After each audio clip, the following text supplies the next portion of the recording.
Selamat sore semuanya.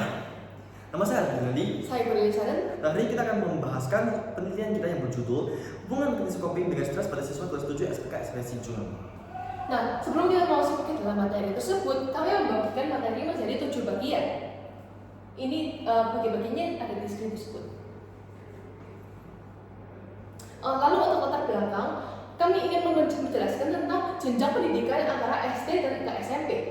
Transisi dari SD kelas 6 ke SMP kelas 7 karena pemicu stres akibat tuntutan akademik dan penyesuaian sosial yang baru.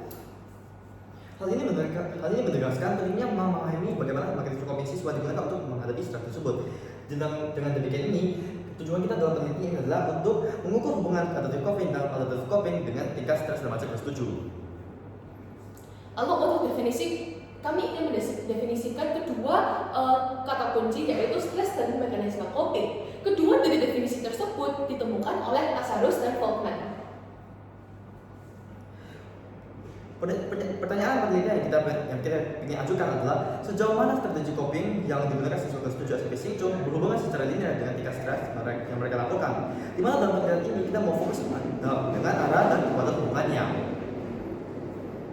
Nah, untuk metodologi penelitian ini, dalam penelitian ini kami menggunakan pendekatan kuantitatif dengan desain survei koresional potong-lintang untuk menguji hubungan linier antara coping dan stres pada siswa kelas 7. Kami berhasil mendapatkan 114 siswa kelas 7 dari SMP Sinjung. Untuk analisis yang kita ada 6 uji. Pertama adalah uji evaluasi studier, uji reliabilitas kita menggunakan program alpha, uji normalitas kita menggunakan Sapir-Whorf, uji intensitas kita menggunakan ANOVA, untuk uji korelasi kita menggunakan Pearson, dan terakhir adalah kelayakan model. Untuk instrumen kami menggunakan dua, yaitu ASQ yaitu Adolescent Stress Questionnaire dan juga CSQ yaitu Coping Stress Questionnaire. Ini adalah hasil yang kami harapkan. Sebelum lanjut, tadi untuk yang pertanyaan kita meminta muridnya untuk menjawab dengan skala Likert yang 1-5. Jadi sekarang untuk CSQ atau coping style questionnaire kita bisa memberikan menjadi 5 dimensi. Yang pertama adalah rational coping, lalu ada detail coping, ketiga adalah cognitive coping, dan yang terakhir adalah avoidance coping. Lalu juga ada ASQ yang dibagi menjadi 6 dimensi yaitu stress of life, stress of school performance, stress of school or leisure conflict, stress of future uncertainty, stress of financial pressure, dan terakhir adalah stress of emerging adult responsibilities. Nah, lalu untuk uji varietas butir, seluruh 100 butir menunjukkan memiliki signifikan yang kurang dari 0,0%. Maka seluruh butir dapat digunakan tanpa revisi atau penghapusan butir karena seluruh 111 butir dinyatakan valid. Lalu untuk uji reliabilitas kami menggunakan parameter alpha dan hasil perhitungan menunjukkan alpha yang 0,977 pada 117 butir pernyataan. Nilai yang jauh melampau yang termasuk kategori sangat tinggi. Dan dengan hasilnya yang kita bisa lihat dalam screen ini, kita bisa mengatakan bahwa normalitas yang dihitungkan dengan Sapir-Whorf akhirnya hasil kita adalah normal. Dan linearitas yang digunakan ANOVA, kita bisa mengatakan bahwa hindarnya terpenuhi.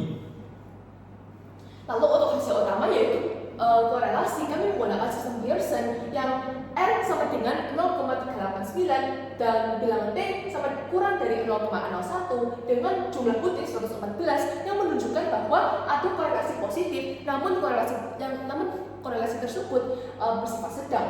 Perkiraan waktu bersama kurang lebih 15% dan kelayakan model menunjukkan bilangan F sama dengan 10,792 dan P sama dengan 0,001 yang menunjukkan bahwa model tersebut signifikan.